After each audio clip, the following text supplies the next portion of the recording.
Maswera sei muri yeZimbabwe, tinokuchingamidzai zvekare kune chimwe chirongwa pano paZim Facebook Secrets and Confessions. Zvakangoma hazvo veduwe, inzwaiwo nyaya iripano. Hanzi, hi brother Nashim, how are you? I've contacted you through WhatsApp, it's not going through. Ininiwo ndauya pano ndine confession yandinayo, so I'll be sending my confession, sorry, in English because shona pakaipa. I lost my career after coming back to Zim. This was in the year 2015. I felt it at that time kuti there was something that was taken from me, like ndakabirwa star yangu, if you understand what I am all about. I have changed the year when I came to Zim. Bro Nash, I have been carrying this in my heart, I'll say for almost 10 years. Zvichingondiveksa mupfungwa dzangu, asking myself like what really happened. Back in those days, I had a page on Facebook, and it's not like I knew that pages were going to get monetized. Yeah, I know Kutim, I was not careful with that page and I ended up losing it. But the way that I lost it, it was in a very funny way. My wife, after I had returned back from Zim, she was someone that was always quiet. She was so soft. But akangotora phone yangu, she smashed it into several pieces, and guess what? I lost that account. I could not get it back again. Guess how many followers I had on that page? Close to 1 million followers that I had. Ndaitindika poster, you would see thousands of comments on that page. I thought that I was going to revive myself, but ndainge ndisingazivi kuti muZimbabwe mune vanhu vane mushonga to that level. So for many years I had been trying to revive like myself online to see if I can be able to get back on my feet, but I ended up giving up, and now I understand what they did to me. Even though ndainge ndichitozviziva, I had some suspicions that ndakabirwa chipo changu. These people, they will hang around you so that they can steal your star. My parents, they moved to the UK a very long time ago. Ndakakurira kunoku ku UK. I then started my music journey. Ndainge ndagara ndiri munhu anotongofarira hangu kugadzira mabeat, always on the laptop, 2 a.m. things, making beats. Saka mabeats andainge ndichiita chakakonzeresa kuti ndisazova famous muZim. I was not making Zin type of music, I was making American type of hip hop as well as UK. So all these things that I was doing, Komanashim, I was someone that was making a lot of money. I got signed by this other guy, I can't mention the name. So this guy that I was working for, he made me to sign avanoti ma NDA, which means that you are not allowed by the law to say, let's say ndakagadzirira Minaj, which I have done so in some of her albums. Ndine beats andakagadzira, and these beats, it's not like ndine link naye. I make beats, then the manager takes those beats to several music studios, like your big music studios like your Sony and stuff. So when a big artist kana achida kubika a new album, they want variety from different producers. Saka avanoti ma ghost beat makers, whereby you can even send your beats to the likes of Dre, and they would want that variety, and they can add their own flavor, but sticking up from the thing that you would have created. So this was what I was doing, just a ghost producer, making hella lot of money, no interviews, no flexing on Instagram, just nice money that I was getting. Ndaka contribute kuma big international hip hop artists. These were like your headline artists. It is just that they won't say it because we signed an NDA and I got paid for that. So it means kuti the beats, they no longer belong to me. Awukwanise kuti uchizowana ma royalties and stuff, because it's a once-off payment and a good payment for that. Saga, that is how I had been working ever since I started my career as a ghost beat maker. And I blame myself mukoma pandakatanga kuda kuita zvekutevedzera zvechivanhu. That is what gave me the energy to return back home. This was after my dad passed away. Saka mundara pavakafa, I started telling myself that I need to return back home. Ndoda kudzokera kumatongo. I want to see my country, my people. I did not know kuti that place, it is just Egypt. And kana watombobuditswa muEgypt naMwari, you are not supposed to return there. I made the biggest mistake of my life mukoma. Dai ndisina kumbogara ndakaenda kuZimbabwe. Me and my wife, we could be together right now. I have tried to speak with my wife, but ndine zimhepo rakagadzwa pandiri like mazidemoni straight from hell that have been sent into my life.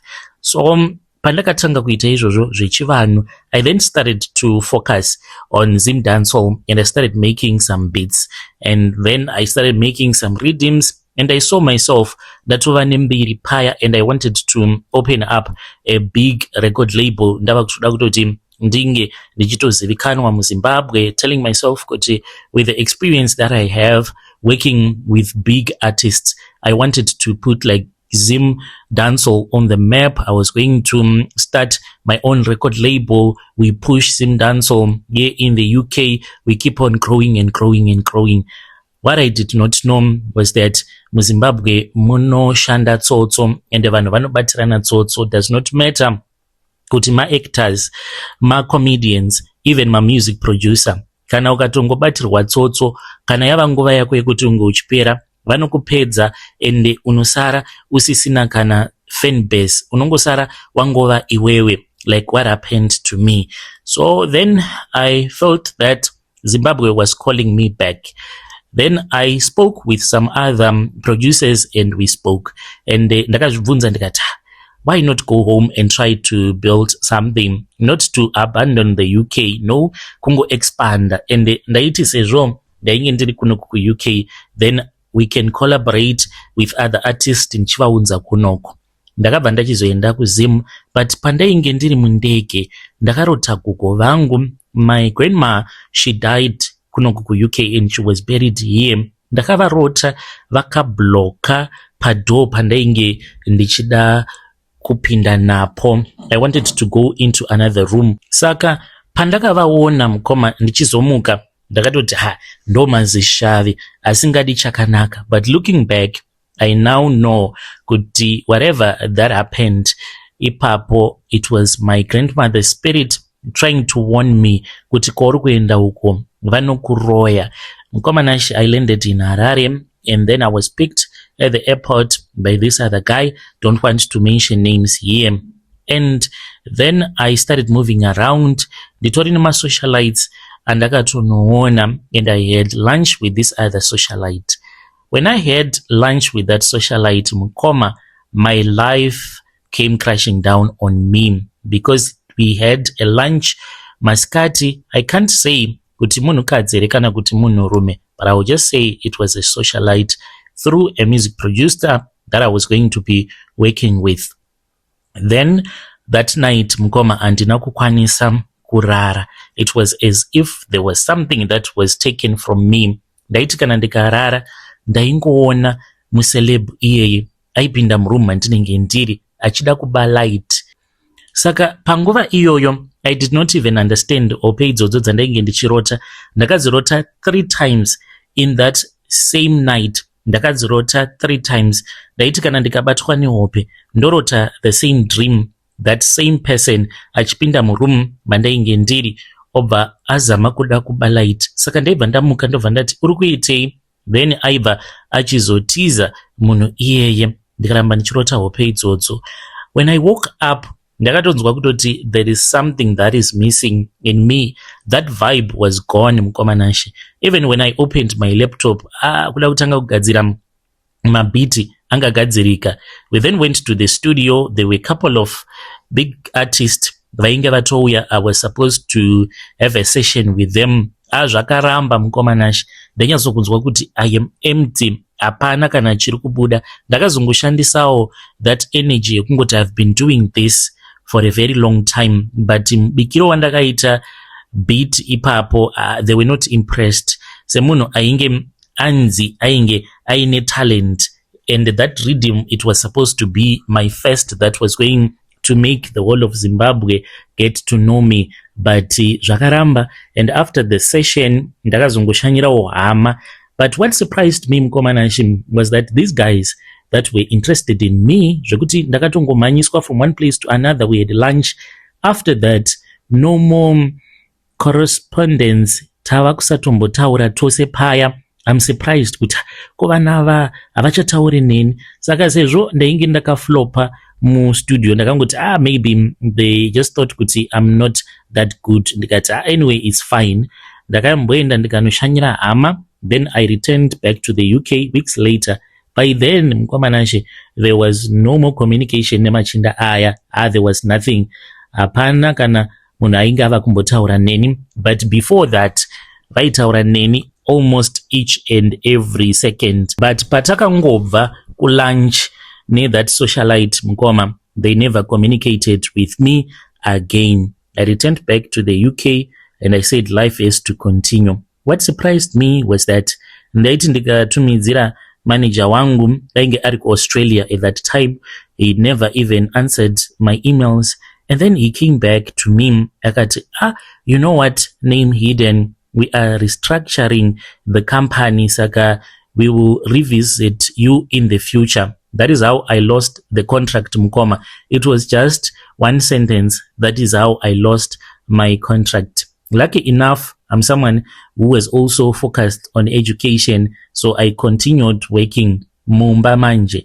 Amusisina peace nemukadzi tava kungogara tichingonetsana, and I did not even know kuti the target was that page, because the phone that I had was the one that I could use with that page. I lost that phone. She smashed the phone and she said that she wanted a divorce, and ndikabva ndachizotongosara ndiri ndega mukoma. Saka what I want to say is I have now come to realize kuti muZimbabwe, especially mu entertainment industry, it is far much better kutamba uri wega kune avo vanenge vava nemukurumbira. Tamba uri wega, nekuti ukatamba nevanhu vanokutorera chipo chako. My star was stolen. To this very day, mukomanashi, I know, because pane zvandinotorota nezvandinonzwa munyama dzangu kuti ndakatorerwa chipo. Zviya zvekunzi munhu wese anozvarwa aine chipo chake chinenge chiri paari, but chipo ichocho chinokwanisa kubiwa nevanenge vaine masimba. Handizivi kuti is it satanism kana kuti vanenge vangori vanhu vanenge vaine masimba ekuba zvipo zvevamwe. Zvakaitika kwandiri izvi mukoma. Just that I can't tell you the names of those people. Yo, vedare ndo message iyo yandakatumidzirwa ichibva kuna mukoma vedu. Zvakangoma hazvo vedu we. Yo, nyaya muri kutaura, yavari kutaura nezvayo, munoti kudii nayo nyaya iyi? Ngatitaurei nezvayo mu comment section. Zvakangoma hazvo vedu we. Rekedzai tibva taenda panyedu inotevera. Nyedu inotevera yakamira sekudai so. Hanzi mukomanashi makadii zvenyu, please post my story makavigawo chitupa changu. Ininiwo ndinoda kureurura kuti ndakaromba. Kuromba kwangu kwandakaita chinongondirwadza ndechekuti ndakanzi handichatendedzwi kuti ndige ndichiwirirana nevandainge ndichiwirirana navo before. Handisisina communication nehama dzangu. Ndinongozviraramira mukoma ndiri ndega kudai. Mukadzi ndakanzi handitendedzwe kuti ndige ndichigara nemukadzi on a permanent basis. Kutogara kwandinoita nemukadzi, it might be for 1 or 2 days, zvobva zvatovharana. Saka ndinotongogara ndiri ndega mukoma, asi chinhu chinondivhiringidza mupfungwa dzimwe nguva ndinoita sekunge ndava kupenga. Pandakatanga kuona zvidhoma mumba, ndaiti sezvo ndakaromba hazvikwanisi kundikanganisa, but pane rimwe zuva mukomanashi pandakazozvibvunza kuti ko ndiri kuenda kupi. Ndakatogeza zvakanaka. Ndapedza kugeza mukoma, ndakabva ndati ndoda kumbobuda ndakapfeka zvangu tai, since zvinhu izvi ndakazviitira muno muSouth Africa. Chandakangoita mukoma ndechekuti ndakatora tai ndikasunga tai iyoyo. Handina kupfeka kana chipfeko chemukati kana trousers kana shirt. kungosunga tai chete, kwava kutotora makii emotikari. Ndine ranger manyama yandinofamba nayo, ndikatopinda mumotikari. Saka chakava mwari wangu ndechekuti ndakati ndichida kubuda, gedhi rakabva rachizostaka kuti ndige ndichirivhura rainge richiramba. Lucky enough, kunzvimbo kwandinogara mukomanashi, vanhu vazhinji vanongoita mind their own business, and ndinogara mugated community. Saka pandakaona kuti gedhi rainge richiramba kuvhurika, ndo pandakabva ndachizoburuka mumotikari. Saka ndaburuka mumotikari, ndo pandakabva ndachizoti ndichifamba ndikabva ndachizokuvadziwa netwomatombo twepapavement. Saka ndakati ndatarisa pasi kudai, kwava kuona kuti kupane chinhu chitema-tema chiri kuremberera. Ndakatomboramba ndakazvitarisa, hana yangu ndopa yakazorova, ndikati zvandisina kupfeka. Ndikamhanya mumba, ndokubva ndapfeka ndikazobuda ndikazoenda kumall. Chiitiko ichocho chakaitika chinoita kuti ndingogara ndichipanika, nekuti kupenga mukomanashi handina tarisiro yekuti ndinofanira kuti ndige ndichipenga pari zvino, nekuti handinawo nguva yakareba kubva zvandakatanga kuita mari. Dzimwe nguva ndinokwanisa kungotanga kungohumana zvekuti zvandinenge ndichitaura zvacho hazvitombonzwisisiki.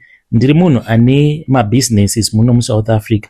Chandakazoita ndechekuti ndakataurawo nevamwe vandinoshanda navo, ndikavaudza kuti for now, kunyangwe ndikavafonera ndichivaudza kuti pane zvandinenge ndichida kuti zvinge zvichiitwa mubusiness, kana vakaona kuti zvinhu zvandinenge ndichivaudza zvinenge zvisinga make sense, gwara vanotora ravowo gwara, kana kuti ndo zvinenge zviripo izvozvo zvandinenge ndichitaura panguva yacho.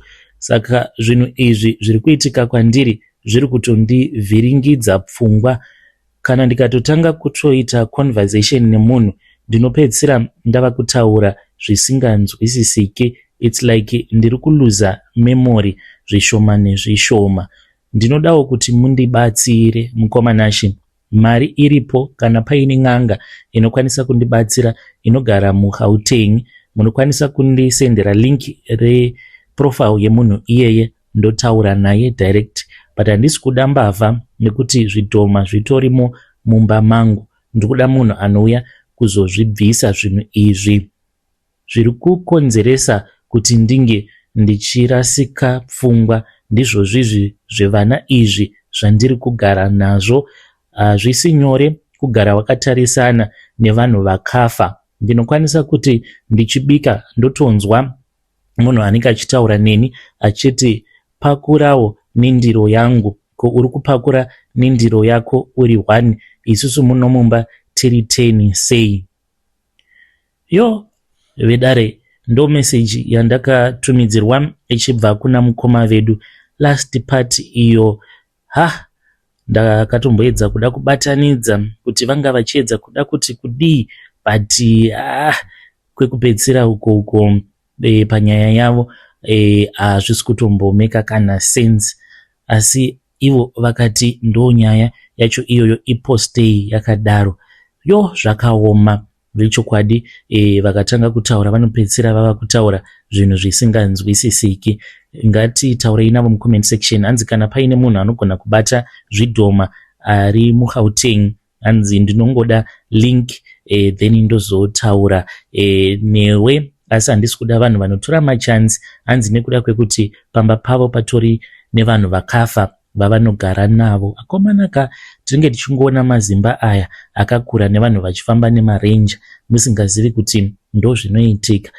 Mukoma vedu kuti havasi vava kutorasika pfungwa, because mastatement avazotaura pekupedzisira hazvisi kana kutombobatana. Kunyange ukada kubatanidza nyaya yacho haitombobatani zvachose. Hanzi kupakura nendiro, ndiro hausi kupakura vanhu 10. Yo pakaipa. Ngatitaurei navo mucomment section. Regedzai tibva taenda panyedu inotevera. yedu inotevera yakamira sekudai. Hanzi mukomana chimakadii zvenyu, ininiwo ndine chuma chandakapiwa navatete vangu vekuMalawi. Vatete ava vakazotitsvaka, baba vedu vakasoshaika kudhara vakatiwana. Hatizivi kuti vakatitsvaka vakatiwanawo sei. Takazongovaona vatete vasvika. Pandakapiwa chuma ichocho mukomanashe, vakandiudza kuti ndainge ndichazoroorwa nemurume ane mari. Zvechokwadi ndakaroorwa nemurume ane mari ndikachata. Dambudziko razondiunza pano nderekuti ndiri kufungidzira kuti chuma ichi ndo chinokonzeresa kuti ndidiwe nevarume vakawanda. Pari zvino ndiri kunetswa navatezvara vangu. Vatezvara vangu mukomanashi vari kuAmerica, isusu tiri kune imwe nyika. Mukomanashi vatezvara vangu vanoti vakandifonera vanoti vari kuda kundiroora. Apa ivo ndivatezvara, ndoitawo sei naive dare? Please help me. Chuma ichi ndakaudzwa navatete kuti no matter what handifanire kuti ndinge ndichizochirasa, nekuti kana ndikachirasa hanzi life yangu inodzokera payainge imbori pakuoma. Vedare ndo message iyo yandakatumidzirwa ichibva kuna vanzvadzi vedu. Zvakangooma hazvo vedu we. Strange things indeed. Zvakangoma. Let us try to speak with her in the comment section. Hanzi kana ndikangorasa chuma ichocho zvinenge zvatovharana. Pakaipa.